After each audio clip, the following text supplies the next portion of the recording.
Nesse bloco, o tema abordado será as práticas pedagógicas bem-sucedidas nas escolas de educação básica e superior, para minimizar a violência no ambiente escolar. E contaremos com as apresentações de vários colaboradores que gentilmente participam deste fórum virtual.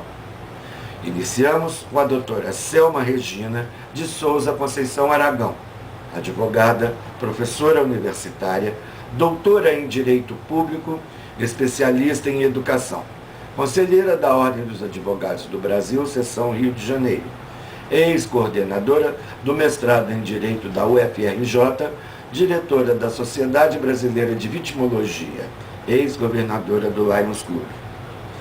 Em sequência, teremos o Dr. Carlos Schubert, coordenador jurídico da Federação Nacional de Cultura, advogado da SECRASO, Sindicato das Entidades Culturais, Recreativas e Assistência Social, Formação e Orientação Profissional do Estado do Rio de Janeiro, e do Sindilibre, Sindicato dos Estabelecimentos de Ensino Livre do Estado do Rio de Janeiro, formado pela Universidade Federal do Rio de Janeiro em 1990, com 24 anos de militância na advocacia de empresas e sindicatos patronais.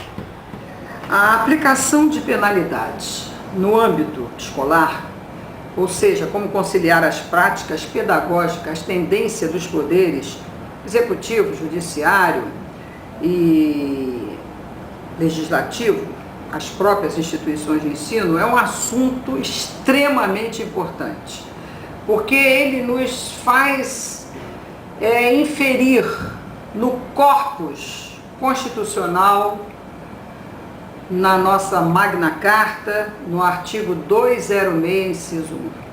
Quando se fala em aplicações de penalidades, nós temos que saber qual é o cliente, né, da nossa contextualização, qual é o universo da nossa contextualização. E, sem dúvida alguma, é o aluno, é o discente, é aquele que está na escola.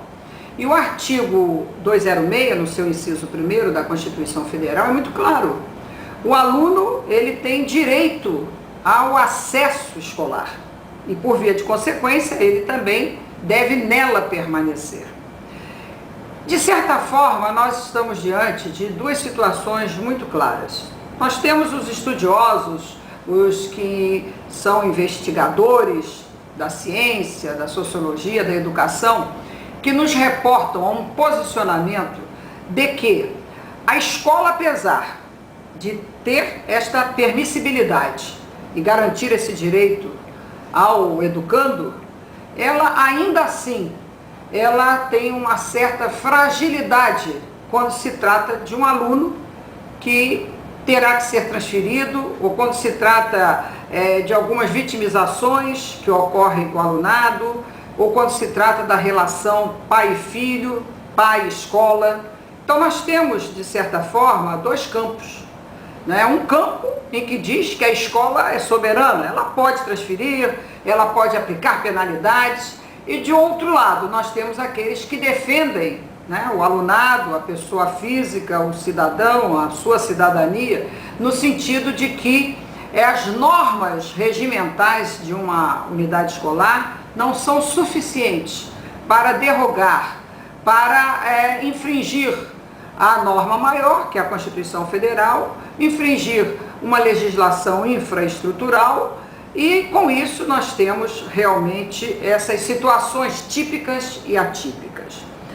É muito importante nós realçarmos determinadas legislações que vêm inclusive nos falar como a nossa lei, conhecida Lei 7.716, de 5 de janeiro de 1989, que tipifica os crimes resultantes de preconceito de raça ou de cor. Vejam bem, no artigo 6º, é textual, aspas, recusar, negar ou impedir a inscrição ou ingresso de aluno em estabelecimento de ensino público ou privado de qualquer grau. Pena, reclusão de 3 a 5 anos. Se este ato infracional, se este crime for praticado contra menor de 18 anos, a pena é agravada de 1/3. Então vejam, a própria legislação que nos fala do preconceito, ela também nos fala da situação da permanência e do acesso do aluno em estabelecimento de ensino público ou privado. É importante também realçarmos, e aqui eu faço algumas anotações em função do ECA. O ECA, no seu artigo 53, ele repete, né, com o caput do artigo 53, ele repete o que diz a Constituição Federal, no seu inciso 1º, inciso 1, do artigo 206, igualdade de condições para o acesso e permanência na escola. Então, todos possuem o direito à matrícula em escola pública ou privada.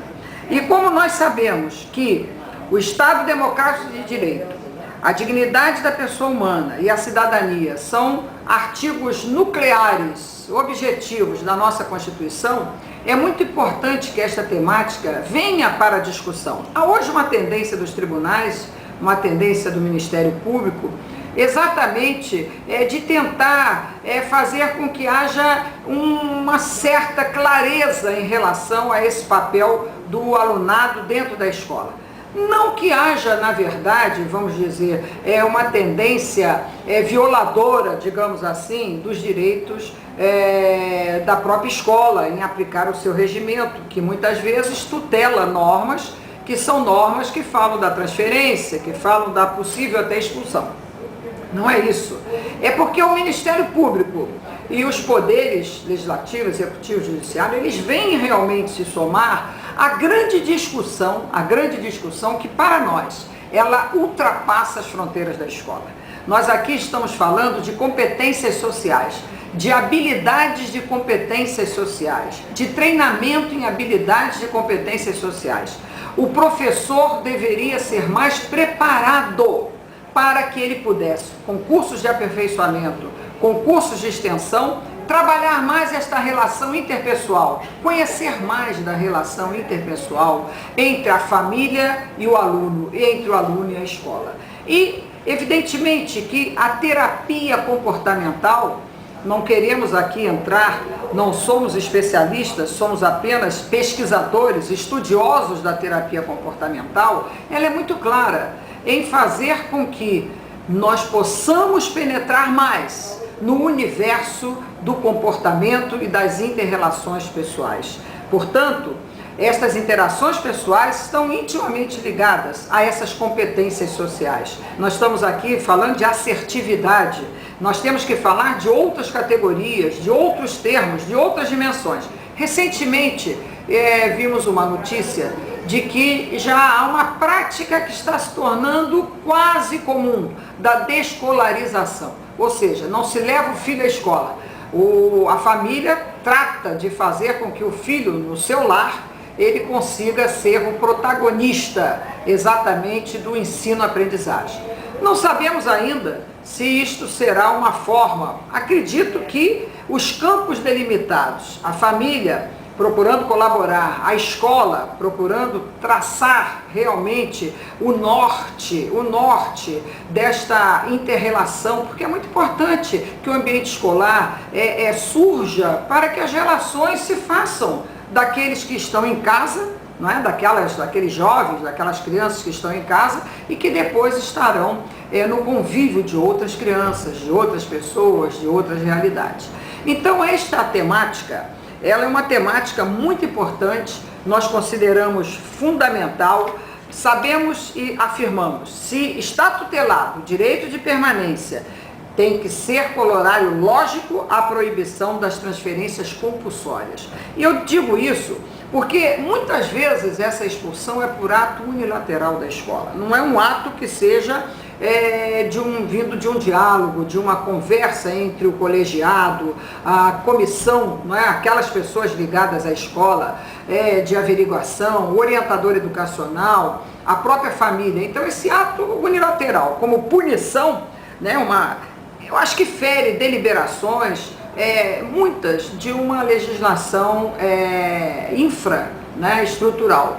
E vai ferir assim resoluções, vai ferir inclusive normas consagradas nos conselhos estaduais de educação, e é muito importante que nós vejamos o panorama também dentro dos estados da federação. Há estados em que compreendem que esta importância do conselho, a importância dos atos dentro da hierarquia das leis, das resoluções, eles têm que ter um freio. E tem que ter um freio porque eles têm que estar de acordo com a Constituição Federal, de acordo com determinadas leis, determinadas legislações, como essa que vimos do preconceito, que protege realmente o adolescente, né, dos atos infracionais. Uma outra situação também é que devemos muito distinguir o que seja ato infracional e o que seja ato de indisciplina. Nós costumamos dizer o seguinte, que o ato infracional ele vai se caracterizar como conduta prevista como uma contravenção, né, dentro da legislação penal. Já o ato de indisciplina, a nosso juízo, consideramos um comportamento que, embora ele não se constitua crime, né, ou uma contravenção penal, ele compromete a democracia, a convivência democrática e o ordenamento da própria escola.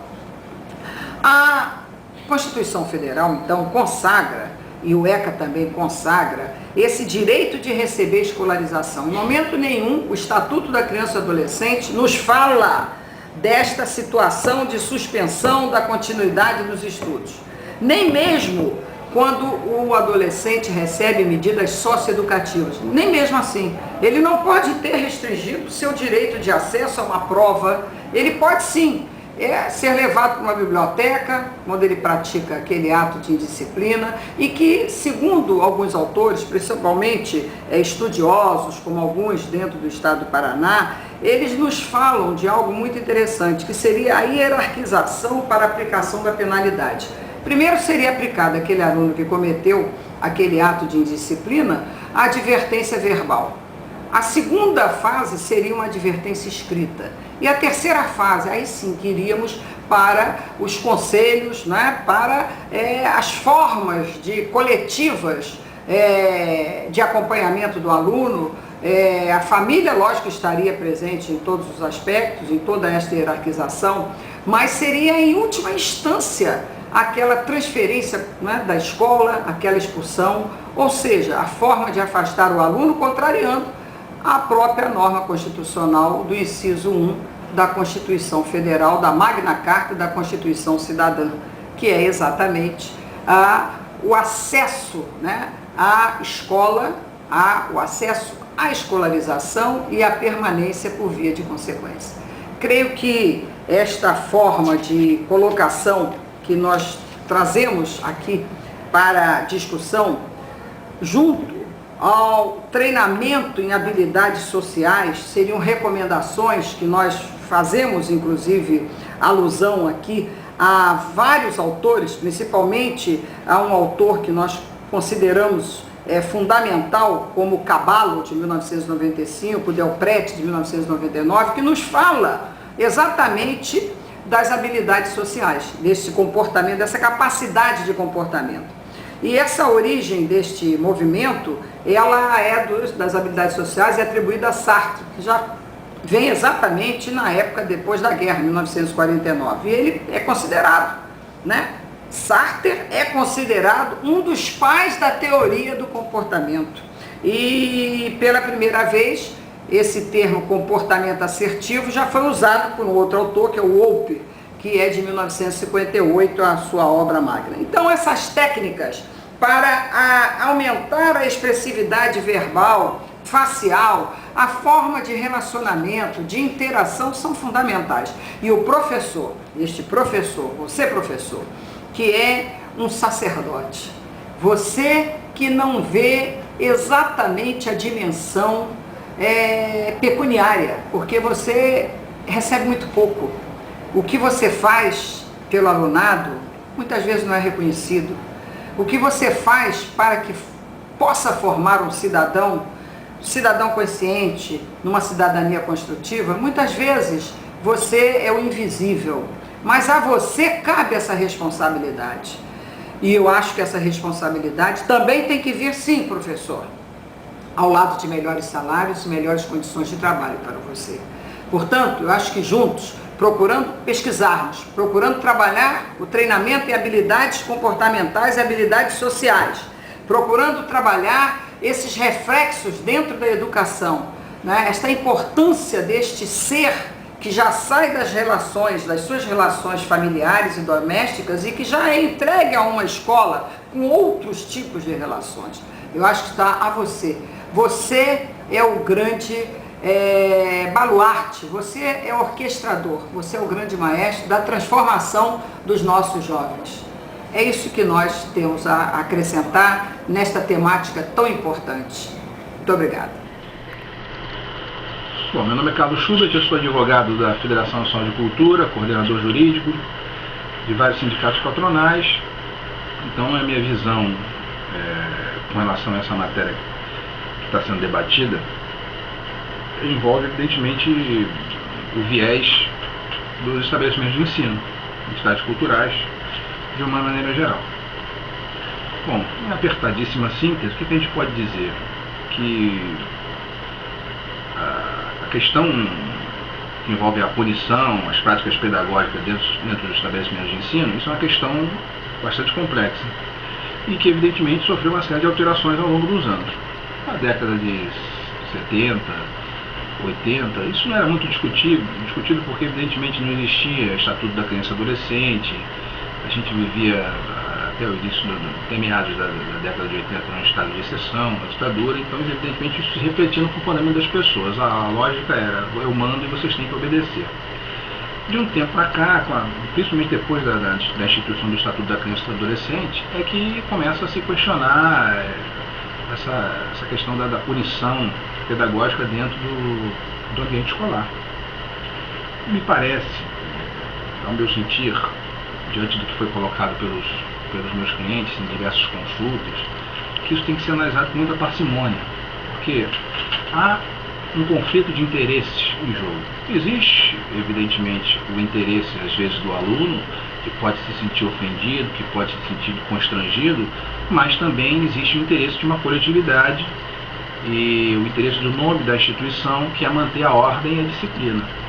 Então, eu acho que todas essas questões que, para serem dirimidas, seja em autocomposição, ou seja perante o judiciário, isso evidentemente tem que ter uma dose grande de parcimônia da pessoa que for dirimir esse conflito. Por quê? Porque você tem que saber sopesar com muito cuidado esses interesses do aluno com o interesse da coletividade. Por que eu digo o interesse da coletividade? Porque há efetivamente, embora as pessoas às vezes não compreendam isso, um interesse de que a ordem, a disciplina, ela seja mantida dentro do estabelecimento de ensino. E evidentemente, quando você analisa uma situação singular, uma situação pessoal de um aluno que pode se sentir, dentro da sua visão, ofendido ou constrangido por um comportamento de reprimenda do professor, você tem que analisar se uma prática de condescendência, digamos assim, com esse aluno, isso não vai se refletir de forma perniciosa e negativa para toda aquela coletividade.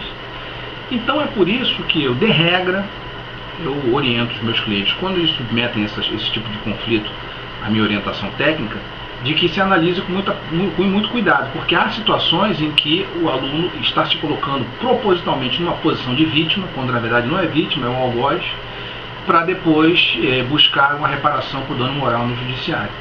Evidentemente, existem outras situações completamente diferentes. Existem situações, em alguns estabelecimentos de ensino, que professores absolutamente despreparados e, digamos assim, até desequilibrados, eles têm um comportamento incondizente com aquela função importantíssima que é a função do professor.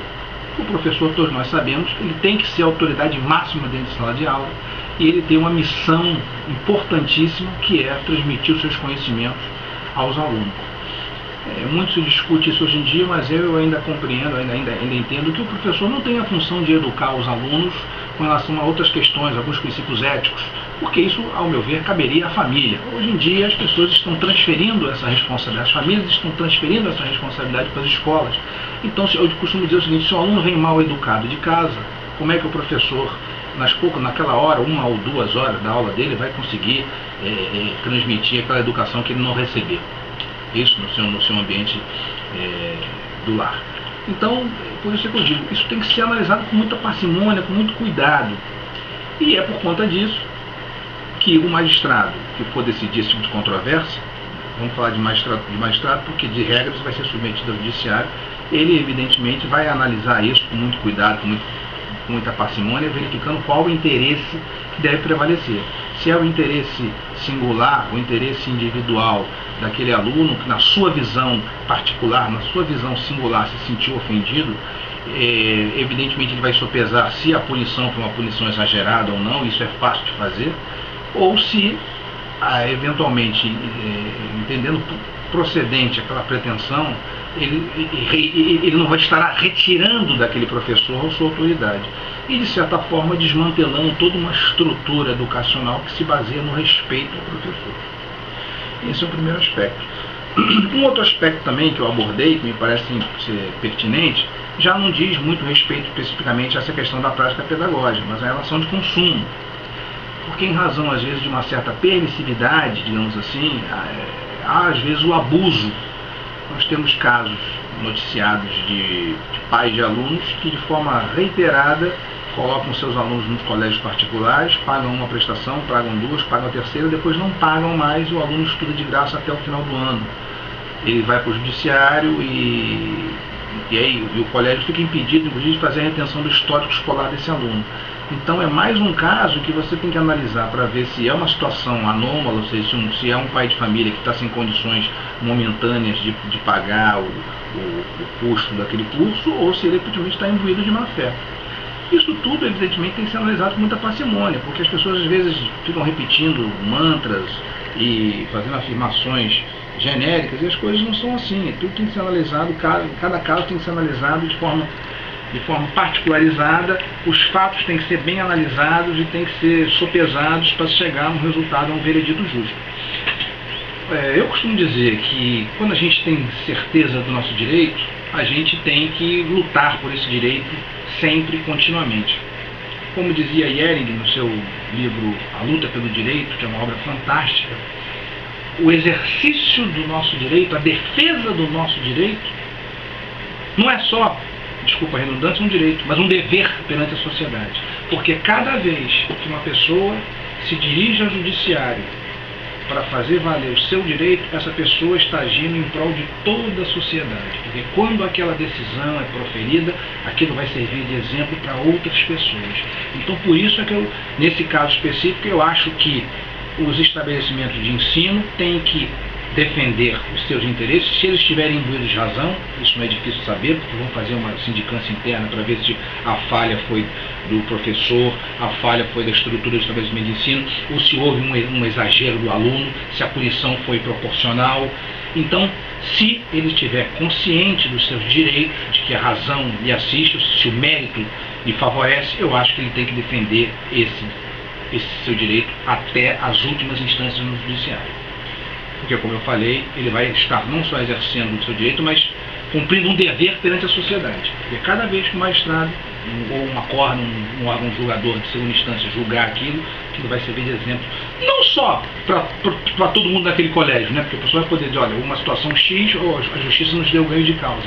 Como também perante toda a sociedade. Nós tivemos há pouco tempo um caso emblemático de um professor que retirou do aluno o seu telefone celular, onde o aluno estava com o telefone celular plugado, com um headphone, e depois ele se dirigiu, ele se disse ofendido, humilhado, foi para a justiça pedir danos morais, alegando que na verdade ele não estava nem ouvindo o celular, e aí não era nada disso. As provas revelaram exatamente o contrário. Então havia uma situação clara de abuso do aluno, total desrespeito pelo professor em sala de aula, porque ele, ao invés de prestar atenção na aula, estava absorto, escutando música e alheio aquilo que ele deveria estar fazendo ali, que era buscar o aprendizado.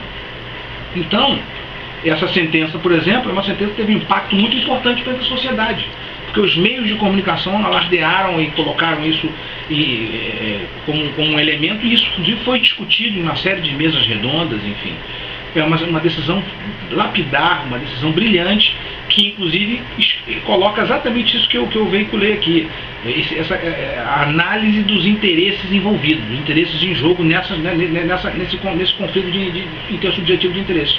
Nessa relação entre o aluno e o estabelecimento de ensino, e evidentemente o professor, que é o longa-mão no estabelecimento de ensino, que tem uma função social importantíssima, você tem evidentemente que analisar qual o interesse que deve prevalecer, depois evidentemente de verificar a situação fática para saber quem é que efetivamente está equivocado, quem é que tem razão ou não.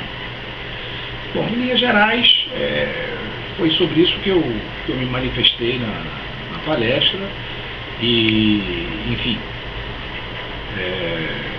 outras questões são questões de ordem histórica, filosófica, me parecem ser muito relevantes, mas na medida em que outras pessoas já tinham se manifestado acerca disso. Então, os elementos essenciais, os pontos essenciais que eu abordei foram esses.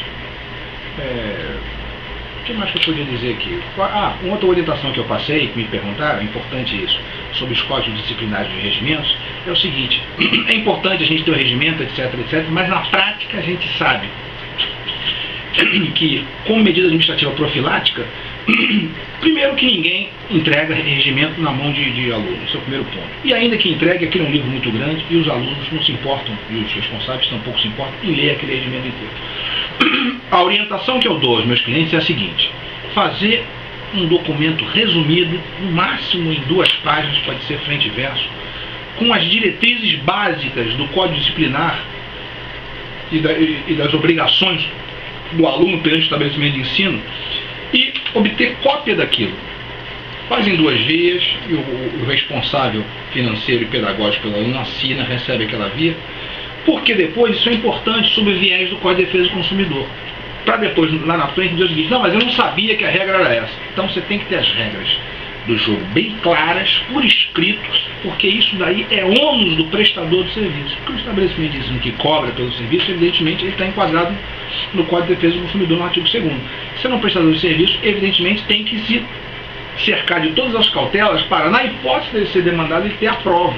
Isso é um cuidado que a gente vê que os estabelecimentos de ensino não tomam. Então você tem uma série de detalhezinhos, uma série de particularidades dentro daquele regimento, um livro desse tamanho, que ninguém vai ler, e dificilmente eles passam aquilo. Dificilmente eles passam isso para os alunos. E o pessoal também não tem interesse. Então a orientação que eu dou, e vem funcionando bastante, é fazer um resumo disso e dar uma cópia. Depois o cidadão vai chegar e dizer o seguinte: mas eu não sabia. Você sabia sim porque você recebeu e está aqui, você assinou, você recebeu cópia fiel desse documento aqui, que está assinado aqui na pasta do aluno. Então você sabia que você não podia fazer isso, não podia fazer isso. Sabia que se você chegasse atrasado 3 vezes você tomava uma advertência. Você sabia que você podia ser suspenso se você fizesse isso. Você sabia, eventualmente, bom, isso é uma questão mais complexa, que se você ficasse sem pagar 3 meses, eu podia suspender o seu acesso à catraca do colégio, enfim. Então, na verdade, isso é importante.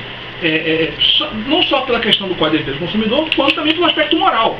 Porque eu acho muito mais difícil uma pessoa que recebeu um documento desse, leu o documento, depois ter o cinismo de se dirigir ao estabelecimento e dizer: eu não sabia. Não tem como, ele vai ter aquilo tudo instrumentalizado, tudo materializado, tudo por escrito, e isso evidentemente vai fortalecer a posição do estabelecimento de ensino numa eventual demanda futura. Porque, como eu já expliquei, é ônus do prestador de serviço, no caso do estabelecimento de ensino, fazer prova de que as condições ajustadas com relação à prestação de serviço são claras. E a regra tem que ser clara e é ônus dele. Então ele tem que ter a prova de que ele deu aquele documento para o responsável, porque, na via de regra, o aluno é menor de idade, né? O aluno não contrata diretamente. Então seria o responsável financeiro e pedagógico pelo aluno. Então isso é uma outra coisa também que eu abordei na palestra. São medidas profiláticas, medidas administrativas profiláticas para poder mitigar os riscos em sede, não só dessa questão de demandas que envolvam questionamentos com relação a aplicações de punições aos alunos, como também a questão à luz do Código de Defesa do Consumidor. Isso, na verdade, tem um desdobramento, né, porque tanto num quanto no outro caso, o cidadão que vai demandar na justiça, ele vai invocar o Código de Defesa do Consumidor, seja pelo fato do serviço, seja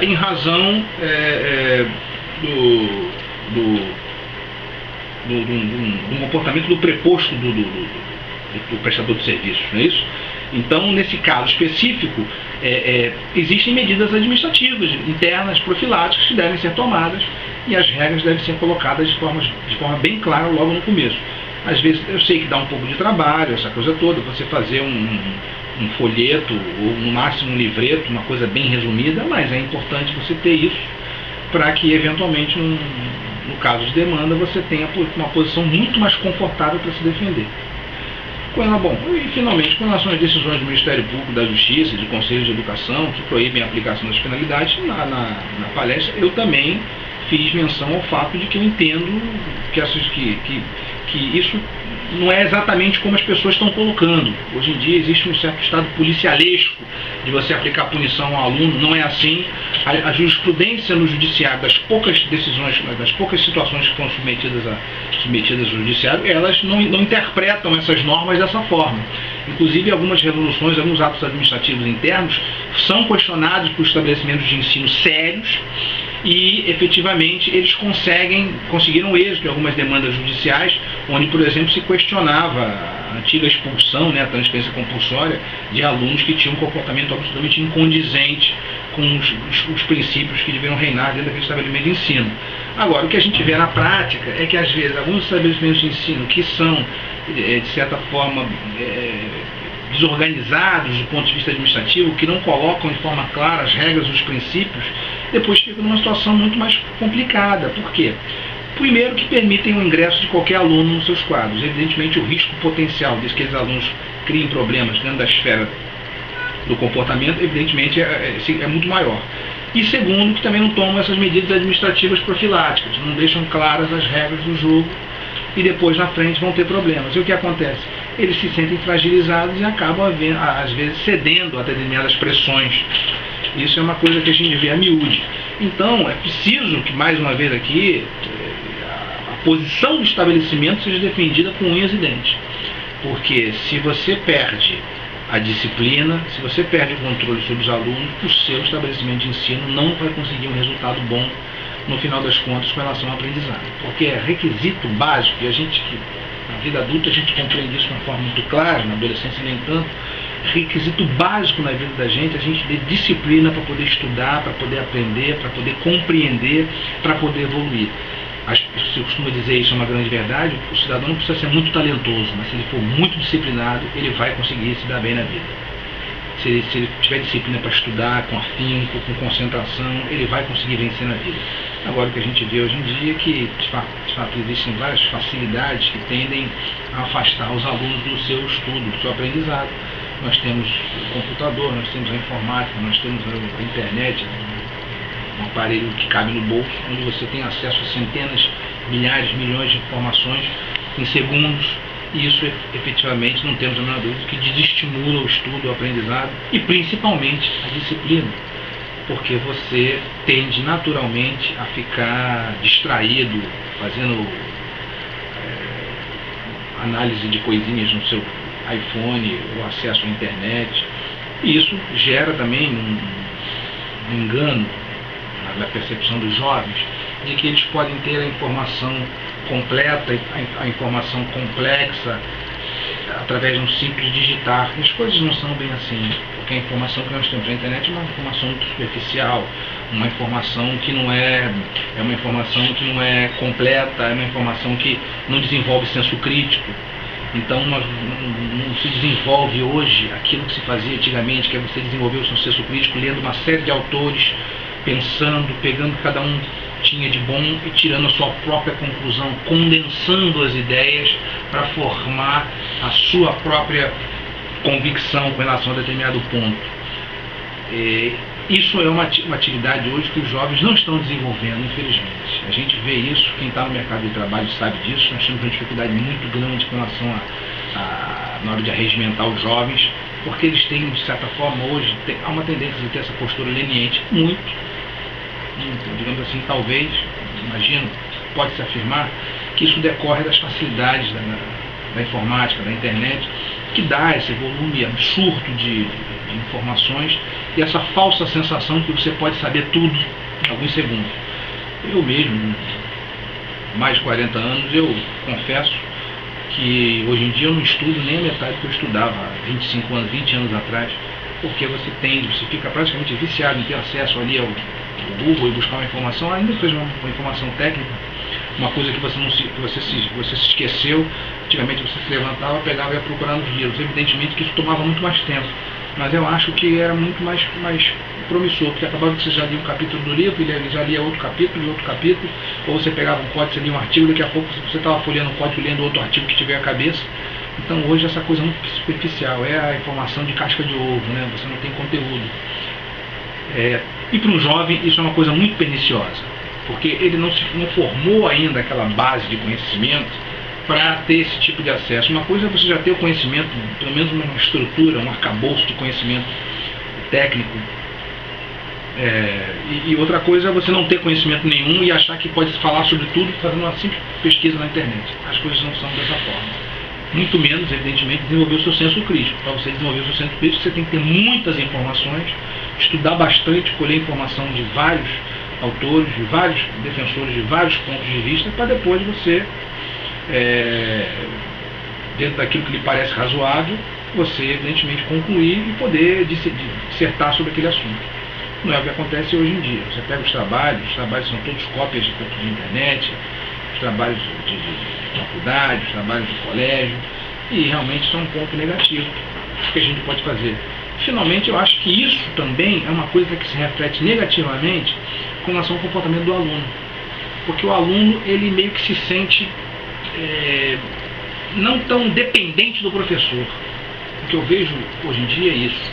Então, por exemplo, numa faculdade, se o professor não for bom, se o professor não conseguir prender o aluno, ele vai dizer, depois eu vejo na internet, eu faço uma pesquisa no site e tal. Antigamente não tinha isso. Então, antigamente, ou o aluno aprendia com aquele professor, ou ele ia para a biblioteca e ficava estudando horas e horas. Então, o cidadão pensa assim, o paradigma mudou, né? O cara pensa assim, se o professor é ruim, eu vou me virar sozinho na internet. Antigamente, quando o professor era ruim, aconteceu comigo, até na faculdade de professores, infelizmente, deficientes, com deficiências, né, na capacidade de transmitir o conhecimento, e eu tinha que ir lá, né, me virar, ir na biblioteca, pegar um monte de livros, cheio de poeira, cheio de ácaro, livros antigos da Faculdade Nacional de Direito, que eram livros velhos, a biblioteca da faculdade era muito antiga, e tinha que ficar tirando xerox, tinha que estudar por conta própria, lá estudava no ônibus. Hoje em dia seria muito mais fácil, você daria uns cliques, leria, bom, já estou entendendo. Ou seja, aí isso vai evidentemente fomentar o quê? Fomentar o seguinte, peraí, o cara vai ficar falando uma hora, não vai dizer nada, eu vou lá na internet, em 15 minutos aprendo tudo que ele ia falar. Aí entra uma coisa, um outro lado, é a obrigatoriedade dos estabelecimentos de ensino cada vez melhorar mais a qualidade do ensino. Criar um novo paradigma, professores que chamem a atenção dos alunos à matéria, o professor tem que ser dinâmico, o professor tem que saber dialogar com a juventude, o professor não pode ser mais aquele cidadão que chega ali, com a cara amarrada, coloca a matéria no quadro, vira as costas, o pessoal copia, isso acabou. Isso já era. O professor tem que criar uma forma de chamar a atenção dos alunos, e tem que mudar a postura dele, tem que interagir, tem que agir, eu digo mais, tem até que usar esses mecanismos que podem ser extremamente perniciosos a favor dele. Apresentar um vídeo, fazer uma apresentação de PowerPoint, instar os alunos a fazerem pesquisas sobre determinados assuntos para depois debater em sala de aula esses assuntos. Isso é importante. O professor tem que entender que nós estamos no século XXI e aquele sistema antigo já era, aquilo ali acabou. E essa garotada não quer saber de professor do século XX, não.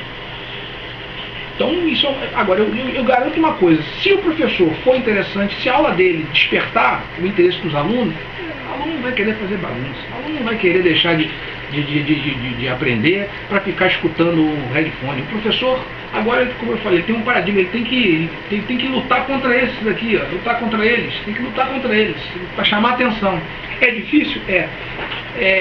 O professor é mal remunerado? Esse é um outro problema também que nós temos, mas como o exercício do magistério é um sacerdócio, então cabe aí aos professores compreenderem isso. Eu acho que uma parcela razoável, pelo menos nos colégios, em nível de ginásio e segundo grau, eu acho que uma parcela considerável já notou isso. Inclusive esses professores que têm essas aulas diferentes, assim, bombásticas, com músicas, eles estão sendo muito requisitados. Você sabe que tem alguns professores de geografia e de história que recebem 3 vezes o valor do que um professor normalmente oferiria. Por quê? Porque ele vai para um curso preparatório desses e ele é um verdadeiro sucesso.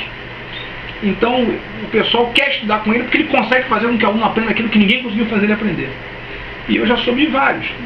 E são procurados, e você vê uma coisa interessante, o mercado procura esses professores e paga o que eles querem. Por quê? Porque sabe que é sala de aula cheia. Então, no caso específico do curso preparatório, não estou falando de colégio não, mas curso preparatório, pré-vestibular, esse professor que é o showman, ele consegue colocar numa sala de aula 80 alunos, e consegue administrar os 80 alunos, todo mundo querendo estudar, e ele, com aquela aula dele dinâmica, ele se destaca. E por isso, evidentemente, ele vai no mercado de trabalho e diz o seguinte: eu trabalho só por tanto, senão eu não trabalho. E não quer, eu digo mais, esse tipo de professor não quer nem dar aula em colégio, porque ele ganha muito mais dando aula em curso preparatório, ainda que com um volume muito maior de pessoas, né, com aquele microfone aqui, mas ele é um showman, então ele conseguiu, na verdade, quebrar totalmente o paradigma antigo, e o pessoal adora ele. Ele é conhecido no meio acadêmico como, às vezes por seu apelido, enfim, e é uma pessoa que consegue o objetivo. Então, sei lá, acho que o pessoal devia começar a pensar nisso, os professores, o pessoal que tem essa formação, de mudar um pouco a maneira de dar a sua aula, né? Para poder competir aí com esses novos mecanismos que são extremamente interessantes, que tiram a atenção do aluno para aquela aula modorrenta, aquela coisa toda, porque nem todo mundo tem aquela concentração, né? aquela disciplina, né?